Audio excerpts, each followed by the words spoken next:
ओम।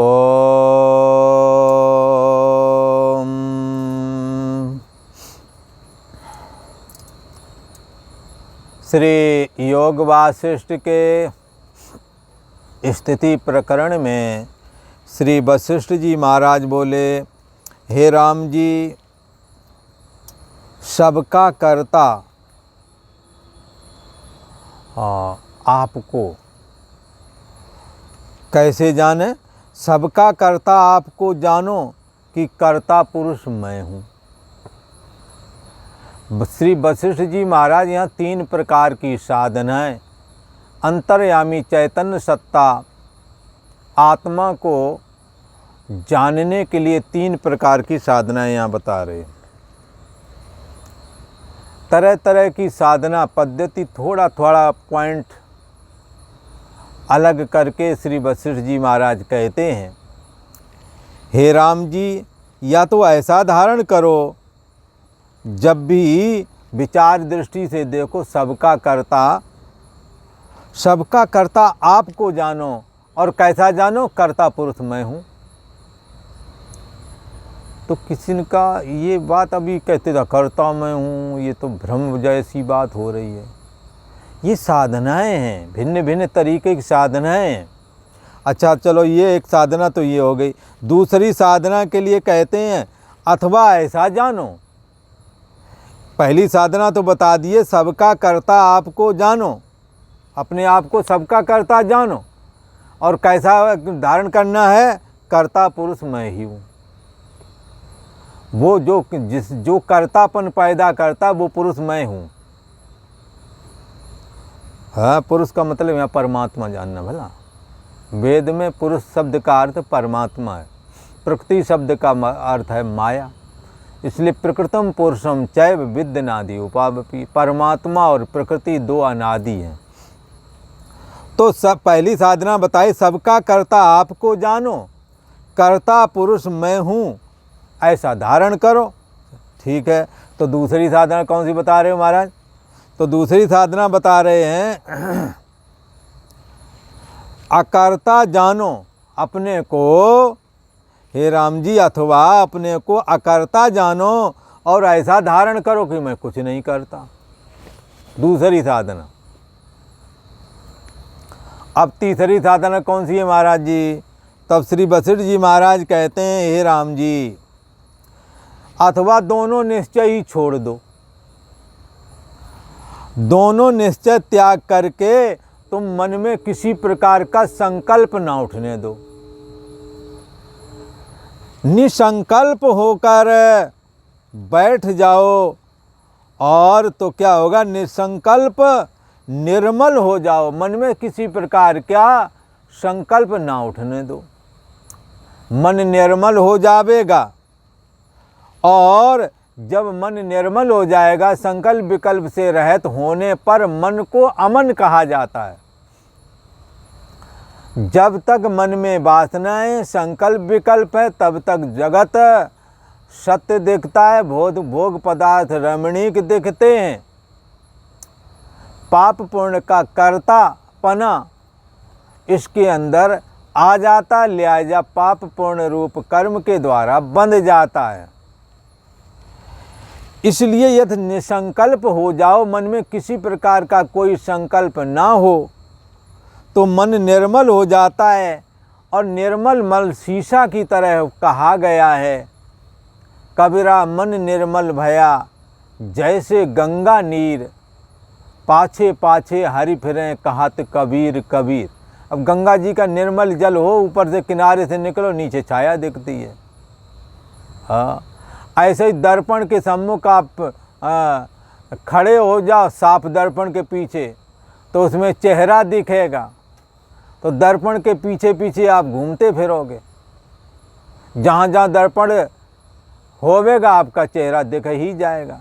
जब मन निर्मल हो जाता है, परमात्मा श्री हरि तो अंतर बैठे हुए हैं ना, मन हमेशा तुम्हारे साथ रहेगा। तो जहाँ जाओगे पाछे पाछे हरि भी चले आएंगे, क्योंकि मन निर्मल है।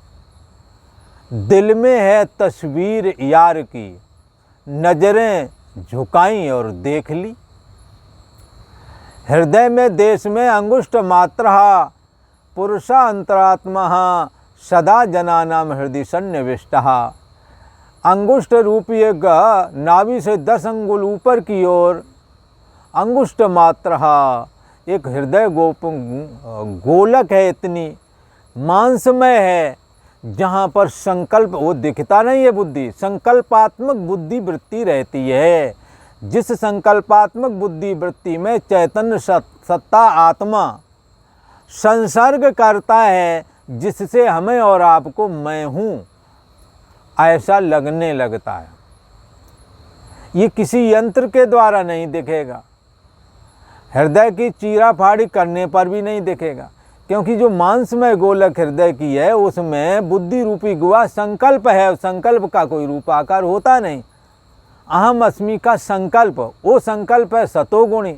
सतोगुणी होने के कारण चैतन्य सत्ता आत्मा परमात्मा का प्रतिबिंब उस पर पड़ जाता है तो मैं हूँ लगने लगता है। यही बुद्धि वृत्ति जब सुषुप्ति में नहीं होती है तब चैतन्य सत्ता आत्मा तो विद्यमान सदा रहता है, परंतु बुद्धि वृत्ति न होने की वजह से प्रतिबिंबित नहीं हो पाता। वो प्रतिबिंबित नहीं हो पाता तो मैं हूँ लगना भी बंद हो जाता है। और क्या कहता है, कुछ भी ना जानो।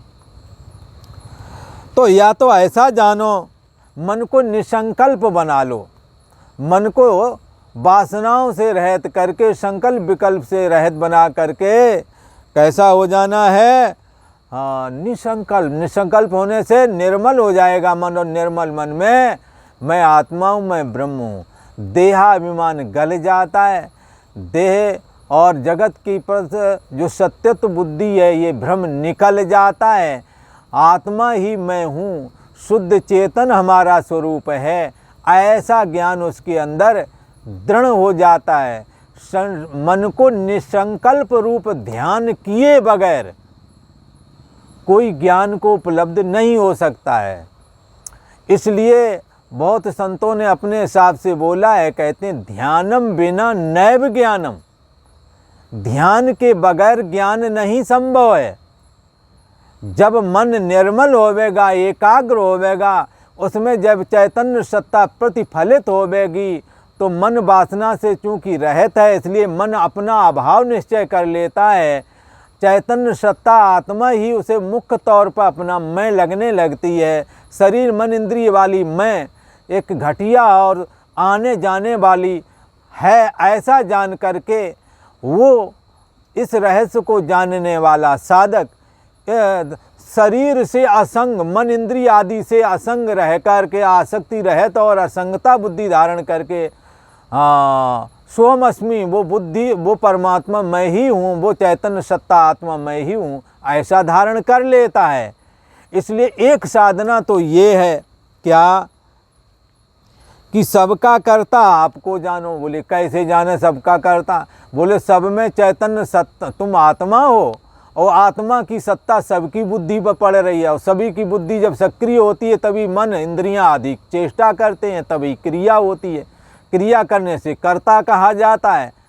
तो सारी कर्ता कौन है, कौन करवा रहा है, ये किसके कारण हो रहा है? जैसे हजारों चुंबक के टुकड़े रख देते हैं और थोड़ी थोड़ी दूर पर लोहा रख देते हैं, लोहा खींच कर के चुंबक की ओर चला जाता है, ये कौन कर रहा है? चुंबक ने कोई बुलाया थोड़ी ना है, वो उसका स्वभाव है। ऐसे चैतन्य सत्ता आत्मा का स्वभाव है। बुद्धि वृत्ति अनंत है, हमारे अंदर बुद्धि है, आपके अंदर बुद्धि है, सारी दुनिया में हर किसी के अंदर तो बुद्धि वृत्ति है। उस बुद्धि वृत्ति में चैतन्य सत्ता आत्मा का प्रतिबिंब पड़ता है। प्रतिबिंबित होकर के बुद्धि उस वहाँ पर उस जगह उस शरीर में मैं हूँ लगने लगता है। फिर शरीर मन इंद्रिय आदि सक्रिय हो जाते हैं। तो ये चेष्टा किससे हो रही है?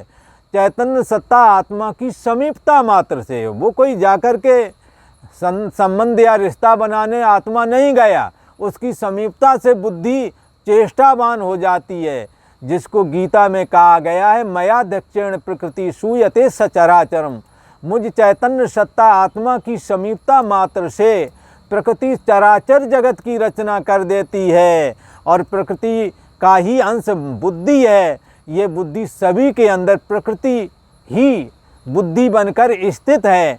इसलिए हर एक बुद्धि के द्वारा जो चेष्टा हो रही है वो आत्मा की सत्ता से हो रही है। इसलिए मैं कर्ता पुरुष हूँ। हमारी सत्ता मात्र से ही सब चेष्टा कर रहे हैं, इसलिए मैं ही कर्ता पुरुष हूँ। कर्ता रूप परमात्मा मैं ही हूँ। पुरुष का मतलब परमात्मा। एक निश्चय ये हो गया, ऐसा जानो। और एक निश्चय ये है, जैसे कर्ता पुरुष में हमारी सत्ता इसी सब कुछ हो रहा है, इसलिए मैं कर्ता पुरुष हूँ। और एक ये है कि चलो जांच कर लेते हैं कर्ता पुरुष हो क्या, तो कहेंगे शरीर तुम हो, बोले नहीं है, तो शरीर की चेष्टा तुम्हारी कैसे हो गई? बोले मन तुम हो, शरीर मनोबुद्धि चित्तान ना हम, ना मैं मन हूँ, मन का संकल्प विकल्प तुम कैसे हो सकते हो? चित्त मैं नहीं हूँ, चित्त का धर्म चिंतन तुम कैसे हो सकते हो? हाँ, बुद्धि मैं नहीं हूँ, तो बुद्धि का होना मैं हूँ कहा जाता है, बुद्धि का ना होना मैं हूँ ये भी नहीं ज्ञान रहता। कुछ ना जाना ऐसा बाद में होता है, और सब कुछ मैं जानता हूँ ये बुद्धि के होने से होता है। तो बुद्धि का होना मैं हूँ है, बुद्धि का ना होना मैं हूँ भी एहसास नहीं कर पाते हैं। और मैंने किया मैं भोगूंगा, ये बुद्धि का धर्म है। जब तुम बुद्धि नहीं हो तो बुद्धि के ये काम भी तुम्हारे नहीं हैं। फिर बोले तुमको ये बुद्धि परतस्तुषा, जो बुद्धि से परे है, बोले इसमें तो कर्तापन है ही नहीं। तो बोले ठीक है, यही तो हम समझाना चाह रहे थे। मैं अकर्ता आत्मा हूँ, शुद्ध चेतन मात्र हूँ, ऐसा याद धारण करो। बोले तो एक पॉइंट तो कहो, पहले तो कह दिया मैं महाकर्ता हूँ। अरे कि वो महाकर्ता मैं हूँ वो सत्ता की दृष्टि से कह दिया, सब में मेरी सत्ता के बगैर कोई क्रिया होती नहीं, इसलिए मैंने कह दिया महाकर्ता हूँ, क्योंकि हमारी सत्ता से ही सब जगह चेष्टा हो रही। अब बोले यहाँ सबसे अलग करके देखोगे तो शुद्ध चेतन मात्र में क्रियाशीलता है ही नहीं। क्रियाशीलता तो मन बुद्धि आदि में। अगर तुम शुद्ध चेतन में जाओगे तो भी तुम्हें लगेगा सब में मैं हूँ और सबकी सर्व मैं हूँ, ऐसा सीधा सीधा ज्ञान धारण करो तो भी वही बात हो जाती है। तीसरा पॉइंट ये क्लियर किया इन्होंने, सबका कर्ता मैं हूँ। पहली वाली बात समझ लिए ना, अच्छे से समझ लो इस बात को। सबका कर्ता आपको जाने और मैं कर्ता पुरुष हूँ, या तो ऐसा जाने वो ऐसे जाने। इसकी युक्ति मैं बता देता हूँ। इसकी युक्ति यह है, चैतन्य सत्ता आत्मा की समीपता से सारी बुद्धि चेष्टावान होती, बुद्धि मन रूप होती, मन इंद्रिय रूप होती है, और इंद्रिय शरीर हो करके क्रियाशीलता करके अपने कर्म को करने लगता है। तो ये सब हमारी सत्ता से, आत्मा की सत्ता से हुआ है, इसलिए कर्ता पुरुष मैं ही हूँ। चलो ठीक है, इस साधना के द्वारा भी तुम चैतन्य सत्ता आत्मा में प्रवेश पा सकते हो। और ये चिंतन का विषय, चिंतन करके एक ऐसी वृत्ति बनाओ कि मैं सर्वरूप हूँ। जैसे स्वप्न के समस्त पद पदार्थ साक्षी रूप ही होते हैं, ऐसे करके इसका चिंतन चलेगा। अच्छा, दूसरी वाली साधना बताते हैं, अकर्ता मैं हूँ। तो अकर्ता मैं हूँ तो उसका सीधा सीधा बाहर जितना वाला बाहर देह और जगत इंद्रियों के द्वारा, इंद्रियां मन के द्वारा, मन बुद्धि के द्वारा एक दूसरे से चेष्टा पा रहे हैं ना। पर यो बुद्धि परतस्तु था, बुद्धि से परे जो है वो निरपेक्ष चेतन है। वो किसी की अपेक्षा से के बगैर ही रहता है। बुद्धि तो चेतन की अपेक्षा से ही चेतनवान होती है, पर बुद्धि से परे जो चेतन है वो स्वयं चेतन है, स्वयं चेतना है, स्वयं प्रकाश है। उसमें वो मैं हूँ, सोहम अस्मि, वो मैं हूँ। इसलिए अजपा जाप सोहम सोहम, श्वास सड़क पर चलें संत जन, गगन महल को जाते हैं। वो शुद्ध चेतन गगन की तरह, आकाश की तरह व्यापक है। सोहम सोहम की झीनी धुन से उस शुद्ध चेतन को सोहम अस्मि, वो मैं ही हूँ, ऐसा धारण करे। और तीसरा पॉइंट बनाया कि अगर ये दो पॉइंट दोनों की साधना नहीं बनती तो तीसरी साधना ये है कि अपने मन को निर्विकल्प कर लो, मन में कोई विकल्प ना उठने पाए, मन की समस्त वासनाओं का अंत कर दो।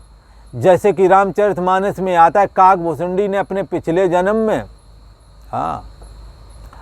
मन की समस्त वासनाओं का अंत कर दिया, राम जी की प्राप्ति हो जाए इसलिए।